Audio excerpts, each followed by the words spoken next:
abremos no solamente nuestra Biblia, sino nuestros corazones, nuestras mismas vidas para escucharte. Padre, te damos las gracias por este inmenso grupo de personas que están dispuestos para estudiar las Escrituras, para compartir con otros lo que tú nos enseñas acerca de tu reino, traer a otros a tu reino, y porque la Escritura nos dice que tú diligentemente premias a los que te buscamos con diligencia. Padre, somos tu pueblo, estamos en tu presencia, en el nombre de Jesús. Amén. Este fin de pasado fue para mí especial porque me ocupo en los servicios del sábado por la tarde, 4 servicios por el domingo, entre medio del tercero y cuarto servicio el día domingo, servicio de la Iglesia Calvario Metropolitana, tuve la dicha de oficiar una boda. Esta boda tomó lugar entre medio del servicio número 3 y el servicio número 4. En verdad me gozo oficiar bodas. Esta fue especial porque esta pareja que contraían matrimonio son hermanos maduros en el Señor, así que sabían lo que estaban prometiendo. Pero de vez en cuando estoy oficiando alguna boda, me pregunto si estos jóvenes en verdad saben qué es el compromiso que están haciendo. Cuando la pareja están de acuerdo a un pacto para el resto de su vida y se prometen el uno al otro en pobrezas, enfermedades, en riquezas y pobrezas, prometen amarse hasta que la muerte los separe. Esta pareja de este domingo, estoy confiado de que en verdad sabían qué era el compromiso que estaban haciendo. Y a veces cuando yo confronto estas parejas tan jóvenes, yo me pregunto, quizás estos no se están dando cuenta que se están prometiendo y no piensan que van a pasar por situaciones adversas o pobrezas. Ellos están pensando que el resto de su vida va a ser una vida rica, llena de salud, una vida llena de gozo como pareja. Entonces, cuando estos jóvenes entran en esta relación y en caso que no entiendan lo que el futuro les espera, por eso están tan confiados y hacen sus promesas. Yo entiendo que todas las parejas que entran en esta vida matrimonial saben que entran en una vida que se arriesgan y están dispuestos a jurarse el uno al otro, y quizás están pensando, ya que no sé qué es lo que el futuro me va a traer, voy a realizar este pacto, esta promesa contigo frente a Dios y frente a todos estos testigos. No importa qué venga, continuaremos juntos. Así que Sara y Abraham habían tenido altos y bajos en su vida matrimonial. Capítulo 21 de Génesis representa la cumbre de todas las experiencias que habían tenido. El hijo prometido, que fue prometido hace ya 25 años de esperar las promesas de Dios. Finalmente vino el hijo prometido. Esto es gozo, alegría. Esto es lo que en el matrimonio esperan. Riquezas. Esto es salud, con todo y que esta pareja ya estaban grandes, eran ancianos. Así que vino la sonrisa a su hogar cuando apareció el niño llamado risa. Gozo ha venido a su hogar. La primera parte del capítulo 21, si esto fuera una serie de películas en televisión, esto sería el final de una serie. Aparece el niño de la promesa. Pero como a la mitad del capítulo hubo un cambio en esta historia. han estado disfrutando de su vida. Aparece el hijo de la promesa. Aún, aunque Abraham es anciano, se siente joven. Así también Sara, su esposa. Así que ahora en el hogar se encuentra que tienen dos hijos, Ismael, que ya es mayorcito, e Isaac, que es como a la edad de 3 años. Apenas ha sido destetado, está como de 2 o 3 años de edad. Parece ser que se desarrolló una rivalidad en este hogar, una rivalidad rara, que trajo restricción, no solamente entre los dos jóvenes, sino en toda la familia. Así que si vamos a ver el verso 8, que dice, y creció el niño y fue destetado, e hizo a Abraham gran banquete el día que fue destetado Isaac. Esto es Génesis 21, verso 8. Y el verso 9 dice, y vio Sara que el hijo de Agar, la egipcia, el cual le había dado a luz a Abraham, se burlaba de su hijo Isaac. ¿Se burlaba? Entonces el pequeño Isaac está teniendo la experiencia de una fiestecita de cumpleaños, que sería como nuestros días cumpleaños. A este tiempo, Ismael es como de 17 años de edad e Isaac como de 3 años. Así que el mayor se burla, se ríe de su hermanito.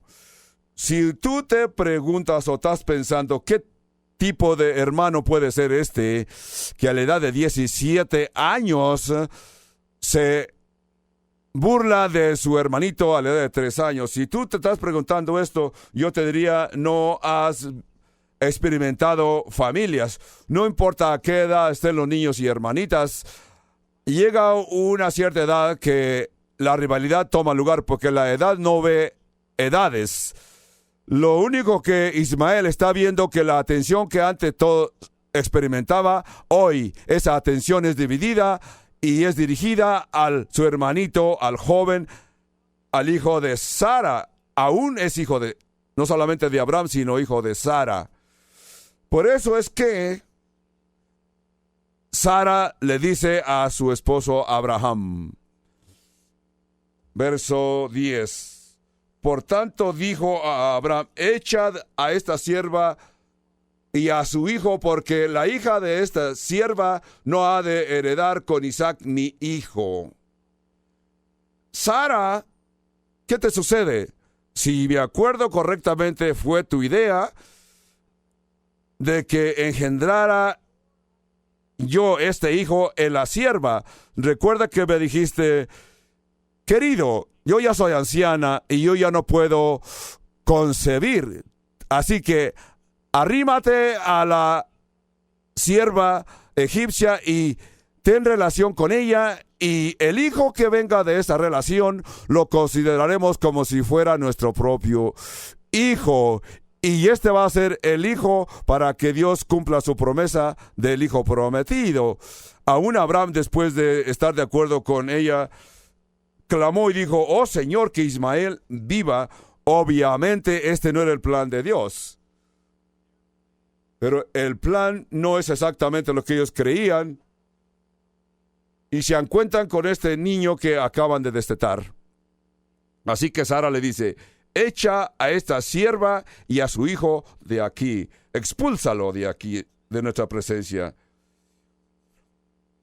Este dicho pareció grave en gran manera a Abraham a causa de su hijo. Él amaba a su hijo Ismael, naturalmente era su hijo, hijo de su cuerpo. Pero entonces dijo Dios a Abraham, no te parezca grave a causa del muchacho y de su sierva, o de tu sierva, que todo lo que te dijere Sara, oye su voz, porque en Isaac te será llamada descendencia. Yo les advierto, maridos, que circulen o subrayen este verso aún en las Biblias de sus esposas. Porque el Señor le dice, todo lo que te dijere Sara, oye su voz. Ahora, en el pasado, cuando él oyó la voz de su esposa, el resultado no fue satisfactorio.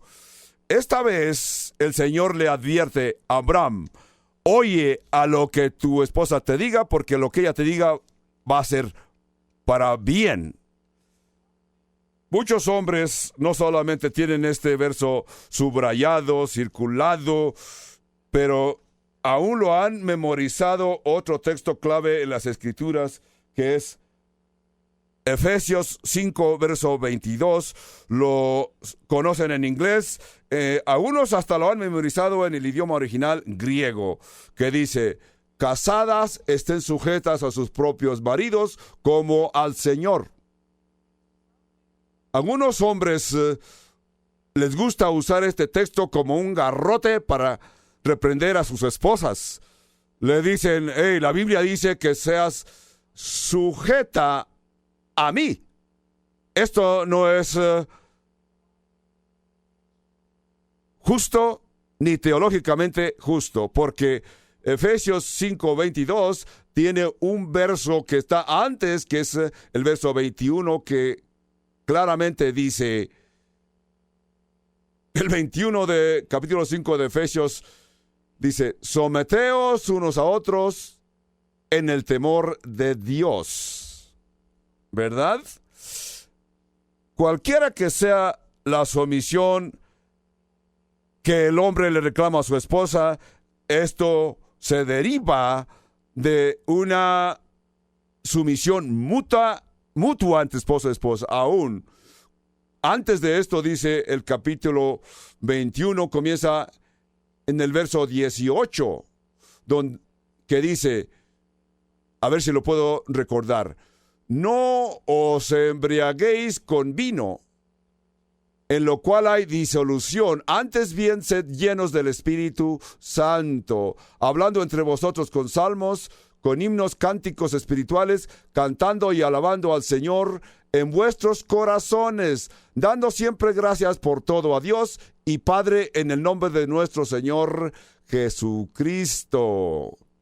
Someteos unos a otros en el temor de Dios. Las casadas estén sujetas a sus propios maridos como al Señor. Esto es el contexto que encontramos en el verso 22. Así que debe de haber sumisión mutua basado en el temor de Dios como resultado de estar llenos del Espíritu Santo.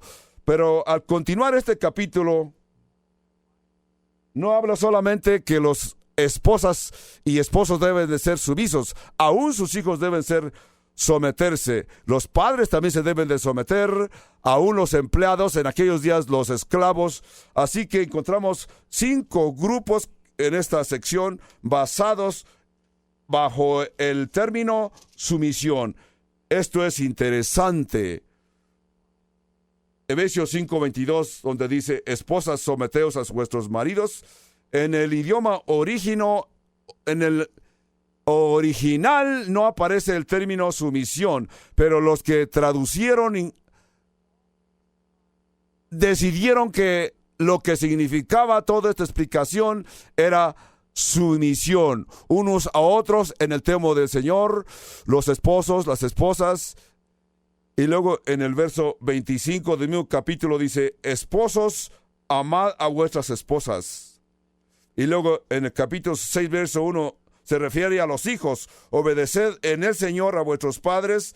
Y en el verso 4, vuestros padres, no provoquéis a ira a vuestros hijos. Y luego en el verso 5 dice, siervos, obedeced a vuestros amos terrenales. Todos estos grupos deben de someterse los unos a los otros en el contexto de ser llenos del Espíritu Santo. Parece que estoy leyendo la mente de los esposos. Skip, me estás dando a entender que yo me debo de someter a mi esposa. Es exactamente lo que estás oyendo. Y tú vas a decir, esto me trae un punto teológico adverso a mi creencia. ¿Cómo puedo lograr esto? Yo te voy a decir cómo lo vas a lograr. Aquí dice, así como a las esposas, debes amar a tu esposa como Cristo amó a la iglesia. ¿Qué debe de ser más sumiso de amar a alguien como Jesús amó su iglesia y estaba dispuesto a morir por su iglesia? Este es un acto de sumisión. Una vez que tú decides amar a tu esposa, debes amarla como Jesús amó a su iglesia. Así que estos puntos, 5 puntos de sumisión, estás basados y controlados, basados en el Espíritu Santo.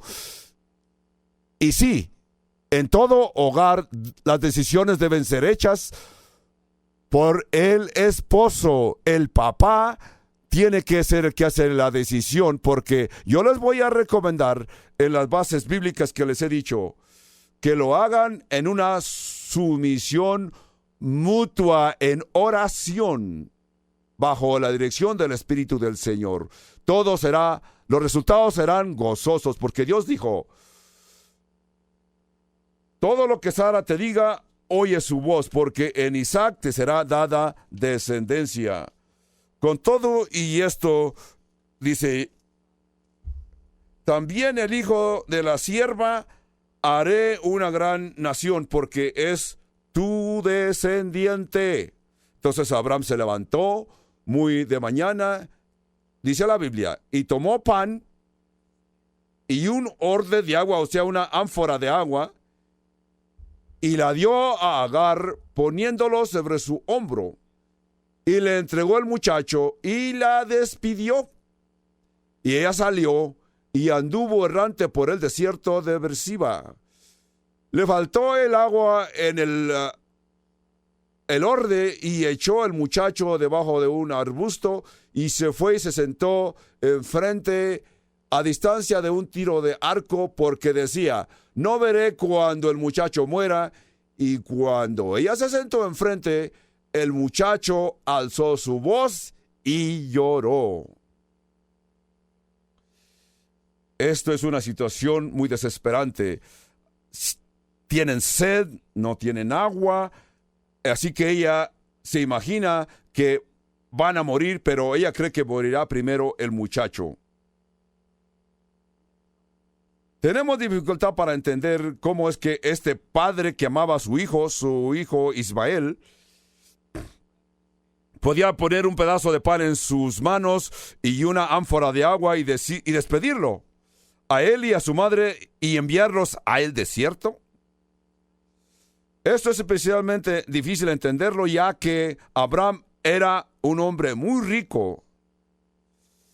Parece ser que la Escritura nos dice que no solamente era rico por lo que había obtenido, sino lo que había traído de la tierra de Egipto y aún de Abimelech. Él era muy rico. ¿Por qué?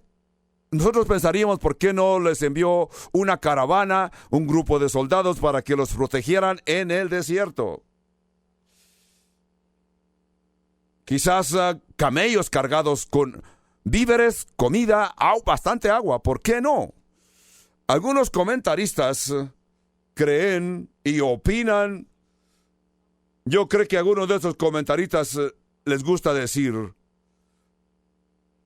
basado en las ordenanzas de aquel tiempo que se llamaban ordenanzas del Comerari, esas ordenanzas ordenaban y recomendaban que cuando alguien dejaba a un esclavo en libertad, había reglamentos de lo que debían de hacer.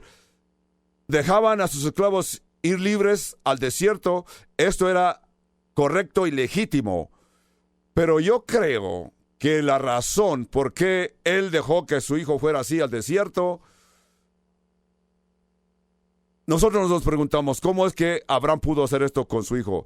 Escuchen con mucho cuidado, es por la fe que Abraham ya había ejercitado. Abraham era hombre de fe. Si tú crees que aquí esto está difícil, espérate, en el capítulo que sigue vas a pasar una prueba más difíciles. Porque Abraham cree que Dios le dijo, vas a tener un hijo.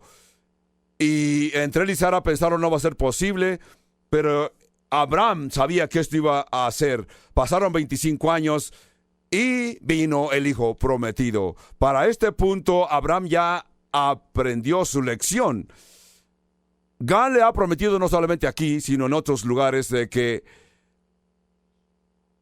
de Ismael Dios va a hacer naciones. Por eso es que Abraham dice, Abraham no puede morir, esto es imposible. Dios le ha prometido que a través de Ismael va a haber naciones. ¿Para qué tenía que enviar una caravana? No necesito enviar un grupo de soldados, sino lo único que necesito es despedirlo y Dios lo va a proteger.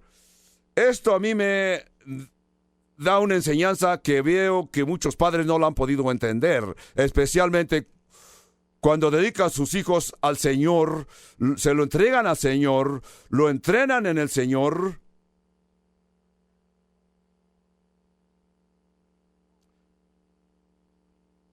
Yo he oído como muchos padres citan a Proverbios 22:6 que dice, instruye al niño en su carrera y aun cuando fuere viejo no se apartará de ella.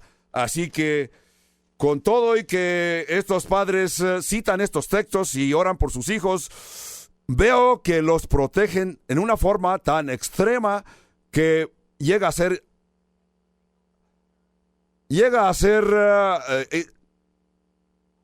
falta de salud para este niño. Yo he escuchado y he visto cómo algunos padres de familia, cuando ya son padres de familia, protegen al niño a tal nivel, lo tratan con tanta protección. De repente, el papá dice, yo no puedo enviar a mi niño a la escuela dominical porque hay mucho catarro, mucha enfermedad en el grupo a donde va a estar mi hijo. Yo no lo voy a exponer a esos catarros, a tantos microbios que puede haber en ese aula de la escuela dominical. Yo te digo, no trates de proteger lo que Dios trata de dirigir. Entrena a tu hijo en un ambiente normal. Permite que el niño esté y juegue con otros niños. Si acaso se enferma, Dios lo va a sanar. Permite que Dios pueda obrar en él. Confía en el Señor.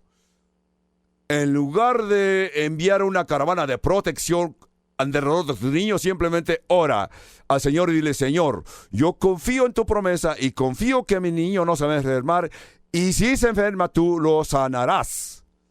Así que aquí Abraham despidió al niño confiado en que Dios lo protegería. Verso 17 dice que y oyó Dios la voz del muchacho, y el ángel de Dios llamó a Agar desde el cielo y le dijo. Haber sido un momento hermosísimo para Agar. De repente oyó la voz de Dios que le hablaba desde el cielo diciendo, ¿qué tienes, Agar? No temas, porque Dios ha oído la voz del muchacho en donde está. Levántate, alza al muchacho y sosténlo con tu mano, porque yo haré de él una gran nación. Yo no creo que lo que el ángel quería decirle a Agar, que y literal levantar al muchacho en el aire, lo que quiere decir, indícale que se levante y tú y él continúen en un camino.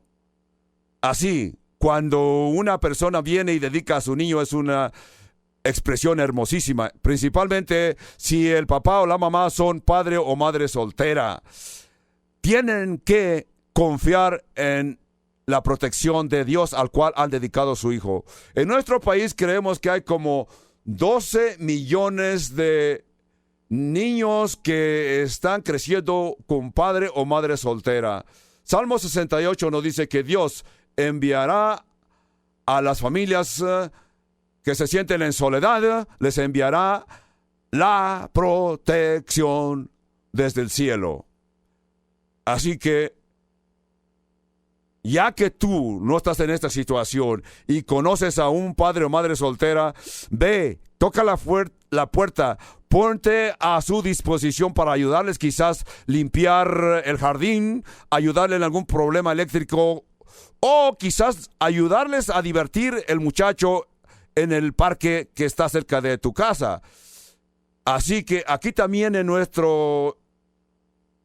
iglesia El Calvario tenemos grupos para ayudar a estos padres solteros. Verso 19 dice: entonces Dios le abrió los ojos y vio una fuente de agua, y fue y llenó la ánfora de agua y dio de beber al muchacho. Y Dios estaba con el muchacho y creció y habitó en el desierto y fue tirador de arco. Ahora, quizás es donde comenzó la organización Tiradores de Arco. Verso 21. Y habitó en el desierto de Parán, y su madre le tomó mujer de la tierra de Egipto. ¿Por qué de la tierra de Egipto? Si ella era egipcia. No fue un error, en lugar de seleccionar una mujer para su hijo de los descendientes de Abraham, le escogió una mujer egipcia. Un poco más tarde va a ser el padre de 12 naciones, porque va a tener 12 hijos. Así que de ahí se desarrollarán diferentes naciones, y al igual que Jacobo tuvo 12 hijos, y de ahí se descendieron los descendientes de Israel. Aconteció en aquel mismo tiempo que habló Abimelech y Ficol, príncipe de su ejército, a Abraham diciendo: Dios está contigo en todo cuanto haces. ¿De veras? ¿Crees? Abimelech cree que Dios está con Abraham. Recuerden que Abraham mintió a Abimelech cuando le dijo: mi hermana es, y Dios cerró el vientre de todas las mujeres del reinado de Abimelech. Pero dice: ahora pues júrame aquí por Dios que no faltarás a mí, ni a mi hijo, ni a mi nieto. ¿Por qué le dice esto? Porque a Abraham ya le había fallado. Ya Abraham había obrado con malicia, en una forma mañosa, diríamos nosotros. Por eso es que aquí Abimelech lo reprende. Dice: sino que conforme a la necesidad que yo hice contigo, conforme a la bondad que yo hice contigo, harás tú conmigo y con la tierra en donde has morado. Y respondió Abraham: yo juraré. Y Abraham reconvino a Abimelech a causa de un pozo de agua que los siervos de Abimelech le habían quitado. ¿Qué quiso dar Abimelech aquí?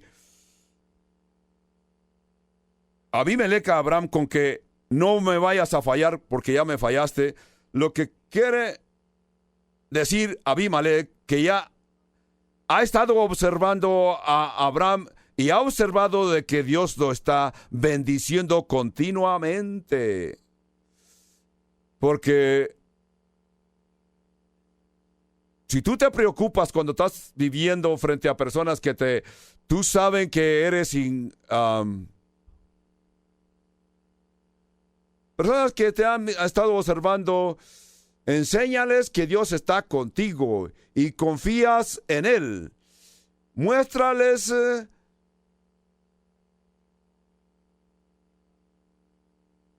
que tú eres con todo y que eres una persona imperfecta, que sepan que Dios está contigo. En lugar de que vayas tú a tratar de convencerlos, a argumentar con ellos, despreocúpate. Deja que pase el tiempo, así como aquí Abimelech continuó observando a Abraham. Y respondió Abimelech. Ahora es el turno de Abraham cuando lo reprende. En el verso 25, Abimelech le había quitado el pozo de agua, o sea, los siervos, no Abimelech, pero sus siervos. En aquellos días, si eres un nómada, un viajando, entonces, si no hay agua, estás en problema. Las fuentes de agua eran sumamente importantes. No había agua, no había vida. Por eso es que dice, a causa del pozo de agua que los siervos de Abimelech le habían quitado. Y respondió a Abimelech, no sé quién haya hecho esto, ni tampoco tú me lo hiciste saber, ni yo lo he oído hasta hoy. Y tomó Abraham ovejas y vacas, y dio a Abimelech, e hicieron ambos un pacto. Entonces puso a Abraham 7 corderas de rebaño aparte, y dijo Abimelech a Abraham, ¿qué significan estas 7 corderas que has puesto aparte? Y él respondió, que estas 7 corderas tomarás de mi mano, para que me sirvan de testimonio de que yo cavé este pozo. Por esto llamó a aquel lugar Beersheba, porque ahí habían jurado ambos. Beersheba es una palabra que significa una o dos cosas, una o las dos. Yo creo que significa las dos cosas. Beersheba puede decir la fuente del pacto, ya que Shebua es la palabra que se usa para decir juramento, pero Shiva es la palabra que describe el número 7. Hash, Tam, Shalosh, Harish, Shes, Shiva, 7. 7 es el término hebreo. Se va por 7. Beersheba significa las dos cosas, las cabras del rebaño o el juramento que hemos hecho. O quizás significa las dos cosas. Esta es la fuente y el juramento que hicimos con estas 7 corderas del rebaño. Así que Beersheba, ese pozo todavía está ahí. Nosotros lo hemos visitado, a veces que estamos por ahí. A veces que lo hemos visto, quizás ahorita no ves que vayamos, no podamos ver porque está muy lejos al sur. E hicieron pacto en Beersheba, y se levantó Abimelech y Ficol, príncipe del ejército, y volvieron a la tierra de filisteos, y plantó Abraham un árbol tamarisco en Beersheba, e invocó allí el nombre de Jehová, de Dios eterno. Este tipo de árbol tamarisco es simplemente un árbol muy verde, que a estos días hay muchísimos en aquella área. Y dice aquí, y moró Abraham en tierra de los filisteos muchos días. Así que ya habitó Abraham por muchos años. Verso 1 de capítulo 22 dice, aconteció después de estas cosas que probó Dios a Abraham y le dijo a Abraham, y él respondió, heme aquí. Qué hermosa conversación entre Dios y Abraham. Heme aquí, responde. Vamos a regresar a la analogía de la boda con que comenzamos este estudio, donde muchas parejas, cuando hacen sus promesas, se imaginan que su vida va a haber riquezas, gozos, mucha salud, pura satisfacción. Todas las parejas, cuando obtienen matrimonio, extraen matrimonio, tienen en sus vidas un retrato de un matrimonio perfecto. Se imaginan, oh, qué hermosura. Pero hay un problema. Se casaron con una persona imperfecta. Los dos tienen un retrato de un matrimonio perfecto, pero se casaron con una persona imperfecta. Ahora tienen que hacer una decisión. O deshacerse de aquel retrato, o aceptar a aquella persona imperfecta con que ahora se encuentran. La misma idea de una pareja joven que se está casando.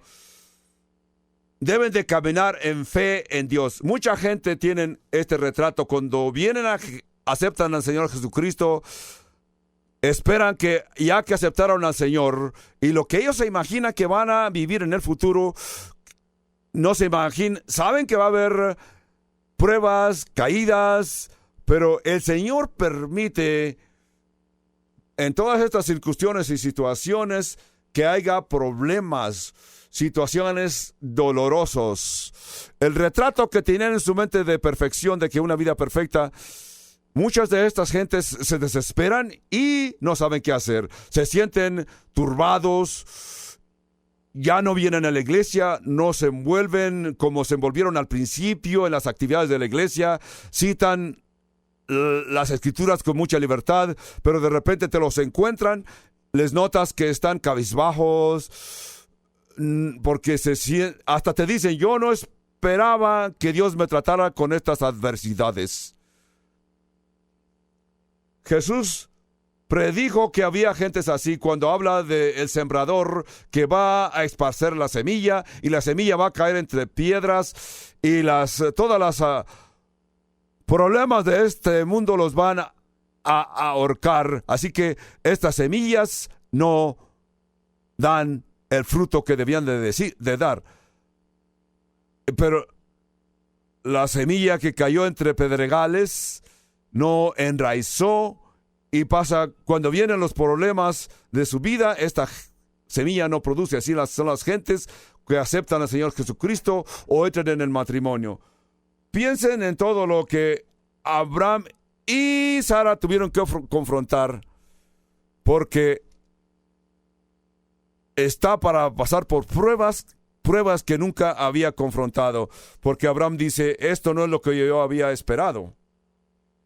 Yo recuerdo un autor que escribió y decía en uno de sus escritos, en Kibel, él escribió mucha y buena literatura. Escribió algo muy interesante. Dijo, vivir por fe en Dios es parecido como una persona que salta de un avión a 10,000 pies de altura. Si Dios no te protege cuando saltas del avión, vas a fracasar. Pero ¿cómo vas a saber si Dios está para ayudarte si no brincas de ese avión? Abraham está para brincar de este avión a 10,000 pies de altura. Si Dios no lo va a proteger, Abraham va a quedar tostado, porque dice aquí, aconteció después que esto va a aparecer mucho en las Escrituras.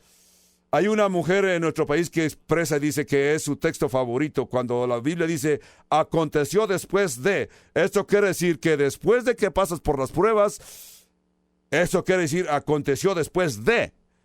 Pero después de estas cosas, ¿qué son estas cosas? ¿Después de qué cosas? ¿Aconteció qué cosas? Para Abraham y Sara, como 50 años que han confrontado. Vamos a venir a esta frase después. Dice que Dios probó a Abraham. ¿Tentó a Abraham? Entonces, aquí y en otras traducciones diferentes dice que Dios lo probó, lo puso a prueba, como Santiago escribe en su libro, dice que Dios no puede ser probado, ni Dios prueba a nadie. Y con todo y esto, confrontamos las dos, tentaciones y pruebas. Satanás nos tienta o nos prueba para arruinarnos, pero Dios nos tienta y nos prueba para bendecirnos, para mostrar nuestra fe y afianzarnos. Así que Satanás nos prueba para destruirnos, pero Dios nos prueba para bendecirnos. El problema es que a veces no podemos distinguir el uno de lo otro, y a veces esto a mucha gente los pone en preocupación y hasta dicen, el diablo me está probando. Yo te preguntaría, ¿es el diablo o es Dios que te está poniendo a prueba? Entonces, ¿de veras importa? ¿De veras no importa? No importa, porque el resultado será satisfactorio si lo vas a confrontar las dos formas, ya sea que es el diablo o Dios te está probando. Por ejemplo, cuando José fue vendido para ser llevado a Egipto y llegó a la casa de Potifar, dice que fue a dar a la cárcel y pasaron años. Aquí, ¿quién fue? ¿Fue el diablo o fue el Señor? ¿Qué importa? Nosotros sabemos que el final fue satisfactorio. A lo mejor fue el diablo porque sus hermanos lo vendieron y los que lo compraron lo llevaron a Egipto. ¿Qué importa? Nosotros ya sabemos que José dijo a sus hermanos, vosotros pensasteis para mal, mas Dios lo encomendó a bien para salvar a mucha gente. Así que nosotros ya sabemos que el resultado fue bueno ¿Para qué te preocupas si fue el diablo o fue Dios? Si fue el demonio, lo mismo sucedió con Job. ¿Qué dijo Job? Job permitió que pasase por pruebas, sí. Satanás intentaba destruir a Job, pero Dios permitió que pasara por esas pruebas para que creciera en fe. Así que nosotros que ya reconocemos estos y muchos otros casos en las Escrituras, nos damos cuenta que Dios usa todas las cosas, como dice Romanos 8:28. Todas las cosas obran para bien. ¿Cuántas cosas? Todas las cosas. ¿Cuántas? Todas las cosas obran para bien para aquellos que aman a Dios. Así que nosotros tenemos que pensar que Dios está en control de cuántas cosas, todas las cosas. José lo experimentó y nos testifica que de que Dios está en control de todas las cosas. Dios probó a Abraham. Notamos que Dios probó a Abraham después de estas cosas. ¿Qué cosas? Para ustedes, hombres y mujeres de Dios, esto es importante.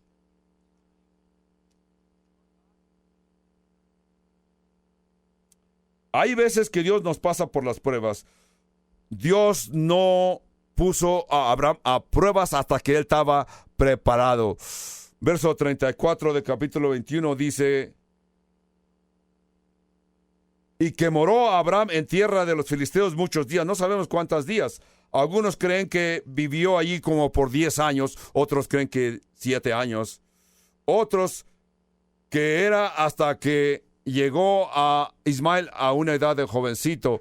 Josefo se atreve a decir que 25 años. Otros creen que estaba en los 30, 33 años. Algunos sugieren cuando esto tomó lugar. Pero sabemos que pasó suficiente tiempo. No sabemos hasta qué tiempo.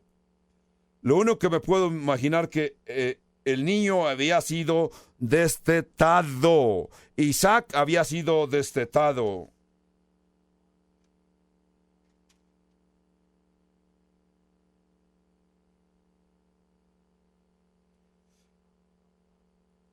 Hablaban de las grandezas de Dios, naturalmente. Naturalmente que fue un periodo de descanso, un periodo de preparación para que Dios los pasara a la prueba máxima, la que vamos a ver enseguida. Algunos de ustedes tienen temor de lo que el Señor te pueda traer, las adversidades por las que te va a pasar, pruebas, así como Abraham pasó. Quizás tú ves las pruebas por las que pasó Abraham y Sara, tú vas a decir: yo no podría confrontar estas pruebas. Quizás no ahorita porque no estás preparado. Dios te va a preparar, así como Abraham fue preparado. Dios lo preparó para estas pruebas. Hay un proverbio antiguo que dice: Dios envía pruebas, pero Dios también envía hombros y espaldas suficientemente fuertes para soportar las pruebas. Dios preparó a Abraham para esta prueba. Por eso es que Abraham contestó: heme aquí. Uy. Estamos en el capítulo 22 y verso 2. Y dijo: toma ahora tu hijo, tu único hijo Isaac, a quien amas, y vete a tierra de Moriah y ofrécelo allí en holocausto sobre uno de los montes que yo te diré. Y Abraham se levantó muy de mañana y aparejó su asno y tomó consigo a 2 siervos suyos y a Isaac su hijo, y cortó leña para el holocausto y se levantó y fue al lugar que Dios le dijo. Esto es sorprendente. Suspiren por un momento. Yo soy padre de familia y solamente tengo un hijo. Esto a mí me habla en una forma única. Yo veo esta experiencia de Abraham y yo digo: yo creo que yo no podía pasar por esta prueba. Abraham tenía un dilema. La promesa que Dios le había hecho a Abraham y a Sara requería que Isaac viviera. le prometió: te daré un hijo, y este será el hijo de la promesa, y será padre de naciones. No solamente le había prometido un hijo, sino que sería padre de naciones, que sus descendientes serían tantos como las estrellas del cielo y la arena de la tierra, del desierto. Entonces, esto le indica que Abraham va a vivir. Ahora le pide que sacrifique a su hijo. Parece que Abraham ve una contradicción. Dice en el verso 4 que él decidió hacerlo. Noten ustedes pensando de que Dios le había ordenado a Abraham que Dios pedía sacrificios humanos. No, eso es lo que quiere decir, como muchas religiones paganas sacrificaban niños. Número 2, Dios no le permitió pasar por este sacrificio de niños. Lo detuvo. Número 3, cuando se desarrolló la ley mosaica, Dios va a ordenar y prohibir sacrificio de niños. Pero aquí, lo que Dios quiere ver: ¿a quién amas más? ¿Al hijo o a mí, a tu Dios? Por eso es que Abraham entendió. Así que entendió Abraham que Dios le pedía que decidiera a quién hablaba más: ¿a tu hijo, lo suficiente para sacrificarlo, o a mí, tu Dios que te ordena? Esta es una situación muy difícil para Abraham. Yo diría, en mi testimonio, cuando yo era un jovencito, era un muchacho inseguro, vacilaba en mis decisiones, en mis compromisos, y con todo eso yo ya le había pedido a mi esposa Leña que se casaba, y ya teníamos planes para casarnos, y yo no me sentía muy seguro. Así que una tarde ella lo observó y me preguntó, como si hubiese sido un ángel del cielo: Skip, ¿qué te está sucediendo? Yo rápidamente logré explicarle. Con todo que ya estábamos comprometidos para casados, le dije: yo no estoy seguro si tengo suficiente amor para ti y hacer el compromiso para la vida a este tiempo. Para ella fue muy difícil oír esto, porque yo ya le había dicho varias veces que la amaba, y ahora parece que ella entendía que no la amaba. Me vio a los ojos muy intensamente y me dijo: déjame decirte algo y entiéndelo. Si yo no soy la persona que Dios ha traído para que seas feliz en tu vida, yo no quiero que te cases conmigo. Yo te amo a tanto que yo quiero que escojas a la mujer que te va a hacer feliz. Si yo no soy esa mujer, hoy, esta noche, yo quiero que tú me digas no. La miré intensamente y me quedé profundamente conmovido y exclamé dentro de mí: yo quiero ser el esposo de esta muchacha. Yo quiero que ella sea la que se case conmigo. En cierto sentido, cambié de un instante a otro, porque aquella muchacha me había demostrado tanto amor, aún separarse de mí, con todo y que decía que me amaba. Así, aquí, Abraham se levantó. Verso 3 dice: Abraham se levantó muy de mañana y alabartó su asno, y tomó consigo 2 siervos suyos y a Isaac su hijo, y cortó leña para el holocausto, y se levantó y fue al lugar que Dios le dijo. Al tercer día alzó Abraham sus ojos y vio el lugar de lejos. Imagínense, por 3 días Abraham se imaginaba a su hijo muerto, pero él continúa con el plan, porque sabe que es plan de Dios. Verso 4. Al tercer día alzó Abraham sus ojos y vio el lugar de lejos. Entonces dijo Abraham a sus siervos: esperad aquí con el asno, y yo y el muchacho iremos hasta allí, adoraremos y volveremos a vosotros. ¿Escucharon lo que Abraham dijo? Vamos a ir y vamos a ofrecer el holocausto y regresaremos. No dijo: voy a regresar solo o traeré al muchacho muerto. Él exclamó por fe. ¿Qué dijo? Con todo y que Dios le dijo: lleva a tu hijo y sacrifícalo. Abraham dice: iremos y regresaremos. La noche antes, en la mente de Abraham algo sucedió. Quizás estaba dormido o intentando dormir en su tienda.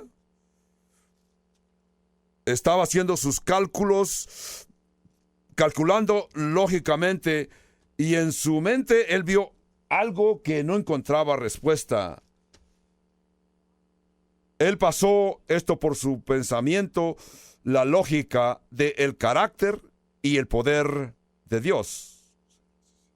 Tú dirás, Skip no dice esto, ¿cómo lo entiendes? La respuesta la encontramos en el capítulo 11 de los Hebreos. Yo ya la marqué. Márquenla ustedes, yo se las voy a leer. Son 3 versos, dice. En el Nuevo Testamento, Hebreos capítulo 11, verso 17. Por la fe, Abraham, cuando fue probado, ofreció a Isaac, y el que había recibido la promesa ofrecía su unigénito, habiéndosele dicho, en Isaac te será llamada descendencia, pensando que Dios era poderoso para levantar aún de entre los muertos, de donde, en sentido figurado, también le volvió a recibir. En forma figurativa. Aquí ustedes ven la palabra concluyó. En hebreo es legítima, es computerizar, calcular, lógicamente razonar.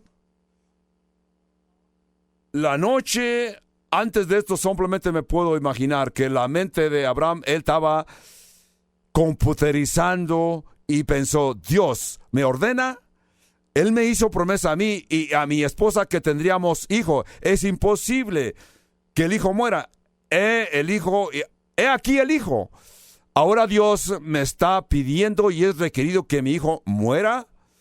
Una de 2 cosas, que o Dios es errático, no sabe lo que está haciendo, puede ser falso y no puedo confiar en Él. Algo que Dios no he conocido en Dios. Eso es una de 2. Por eso es que la única conclusión con que puedo venir, lógicamente, es que si yo pongo un cuchillo en el corazón del muchacho, el muchacho va a resucitar. Si Dios pudo darnos milagrosamente a este hijo de nuestra edad, esto a mí me indica que si yo lo mato y todas las promesas que Dios ha cumplido en mi vida, esto quiere decir que Dios lo va a resucitar. Dios lo va a resucitar aún si muere. Esto, en conclusión, me dice que Dios lo va a resucitar aún que Él muera. Es lo que yo quiero que ustedes entiendan. ¿Qué haces tú cuando tu mente o tu fe es ilógica? Estás viendo que las cosas parece ser que Dios te está pasando por unas pruebas tan difíciles. Tienes que ser lógico, basado en el carácter de la fe que has aprendido en Dios. Y entonces, así como dijo en Elke, si no brincas del avión, brinca. Pon a prueba la fe que tienes en Dios.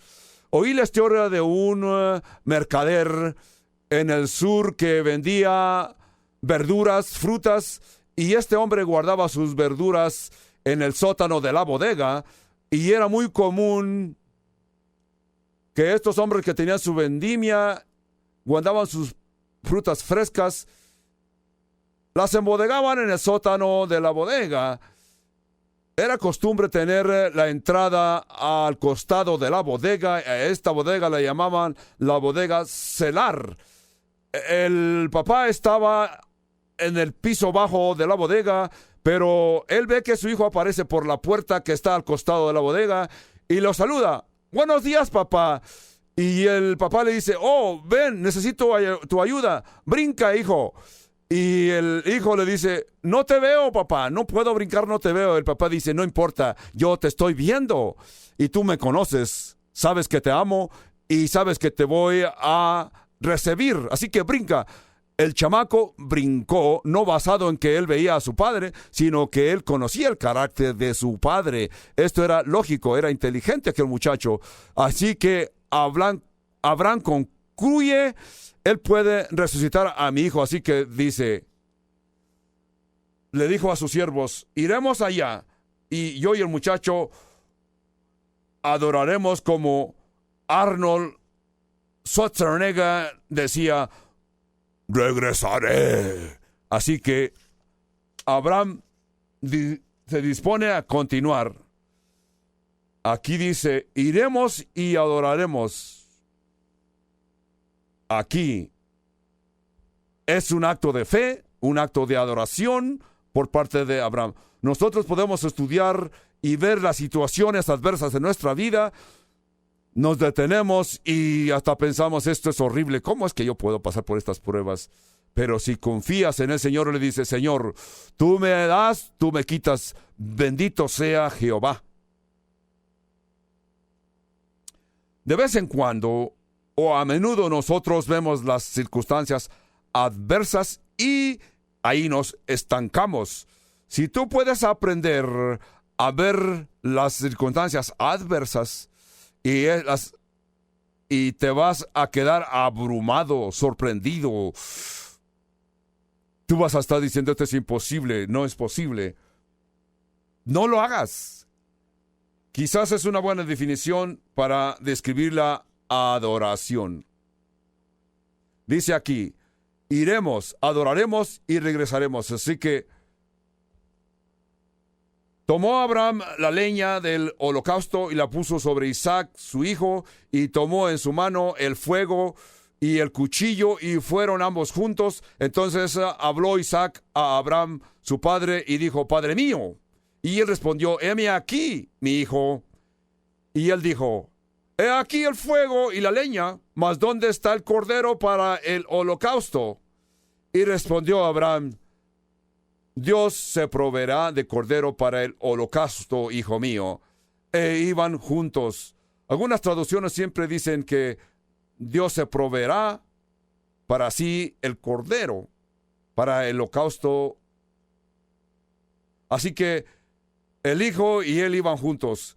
Cuando llegaron al lugar que Dios le había dicho, edificó ahí Abraham un altar y compuso la leña y ató a Isaac, su hijo, y lo puso en el altar sobre la leña, y extendió a Abraham su mano y tomó el cuchillo para degollar a su hijo. Entonces el ángel de Jehová le dio voces desde el cielo y dijo, Abraham, Abraham, y él respondió, heme aquí. Y dijo, no extiendas tu mano sobre el muchacho, ni le hagas nada, porque ya conozco que tienes temor de Dios, por cuanto no me rehusaste tu hijo, tu único. Entonces alzó Abraham sus ojos y miró, he aquí, a sus espaldas un cordero trabado en un zarzal por los cuernos. Y fue Abraham y lo tomó el cordero y lo ofreció en holocausto en lugar de su hijo. Y llamó a Abraham el lugar de aquel lugar, Jehová proveerá. O nosotros a veces decimos Jehová Shaira. Son las palabras que aparecen aquí. Por tanto, se dice hoy, en el monte de Jehová será provisto. Esto es muy parecido a otro incidente que nosotros conocemos que tomó lugar en el Nuevo Testamento. El drama que tomó lugar exactamente en el mismo monte, en el mismo lugar, donde Abraham casi ofreció a su hijo. Es el mismo lugar donde Dios ofreció a su único hijo. No casi lo ofreció, pero en realidad lo sacrificó. El mismo monte, en el mismo lugar.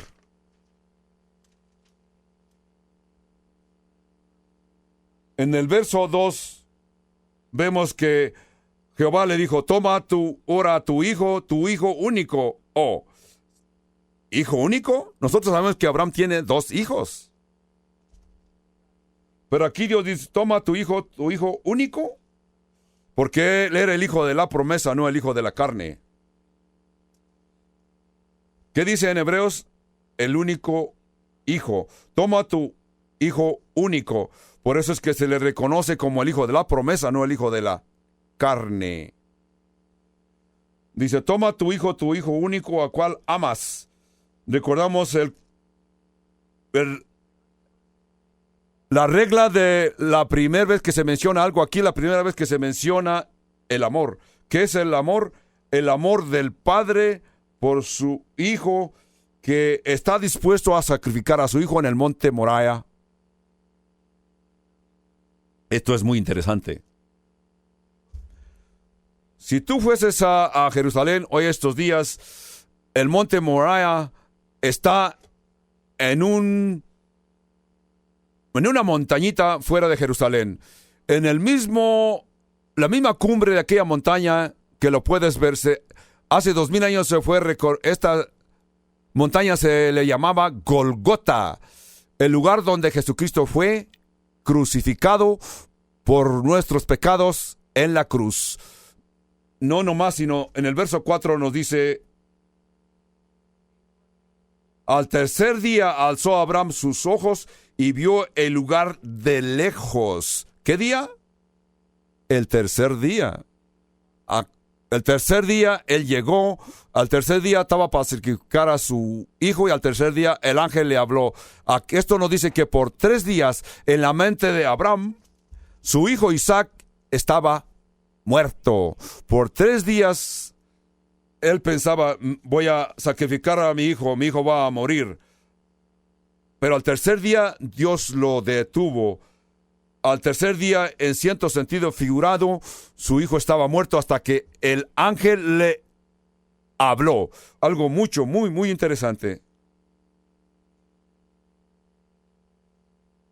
Aún más, sí, dice, verso 14.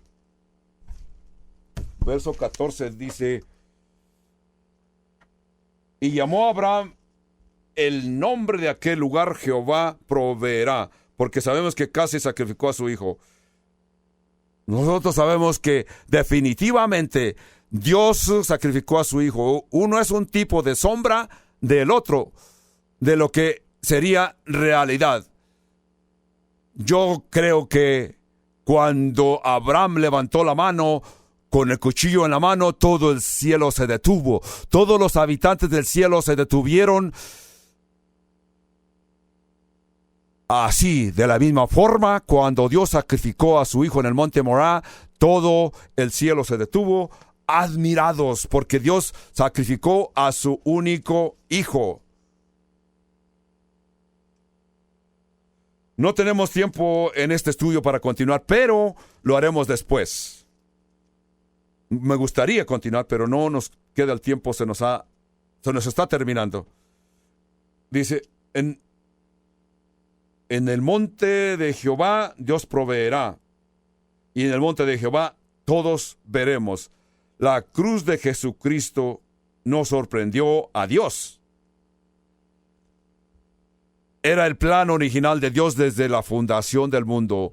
A Cristo se le llamó Cordero que fue sacrificado desde el fundamento del mundo. Esto es interesante, porque lo que Dios hace en su palabra, muchas gentes lo tuercen al paso del tiempo. Ciertos grupos, ciertas religiones, por ejemplo, los musulmanes, creen que fue en el monte Moriah donde Abraham casi mató a su hijo Ismael, no Isaac, como nosotros sabemos. Ellos lo incluyen en su historia, en sus escrituras. No solamente, sino en este mismo monte, en el monte donde está el templo. Para los musulmanes es el lugar número 3 más sagrado después de Meca y Medina. Ellos tienen a Jerusalén como el número 3. En Meca es donde van los musulmanes en su peregrinaje. En Medina, mosque o catedral, le llamaríamos, en lugar de mosque, catedral. Los capítulos del Corán tiene los nombres de sus capítulos. Hay un capítulo que llaman Sura. En el verso 17 dice: bendito sea Alá, que tomó a su siervo, ellos se refieren a Mohammed, dice que lo tomó por la noche desde la catedral sagrada a la catedral sagrada más lejana. Nosotros creemos que se refiere, y ellos creen que se refiere a Jerusalén. La gente cree que se refiere a Jerusalén, con todo de que Jerusalén nunca se menciona en el libro de los musulmanes, el libro Corán. Cuando ellos dicen la catedral más leja, esto quiere decir que es donde los judíos adoraban. Nosotros sabemos que es Jerusalén. Aquí creemos que en el monte de Morá le llaman la catedral más lejana, y ellos creen que es donde Abraham fue transportado, y está en su libro del Corán, en el capítulo y en el verso 17. Y a este punto, aquel lugar está ocupado por los musulmanes, lo que era antes propiedad de los judíos. Hay una tensión muy interesante. Nosotros, cuando vayamos allá a visitar a Israel, vamos a visitar estos puntos interesantes para que ustedes se den cuenta de lo que estamos hablando. También, cuando vayamos, te vas a poner de pie y vas a ver el monte Moriah, donde Jesús fue sacrificado.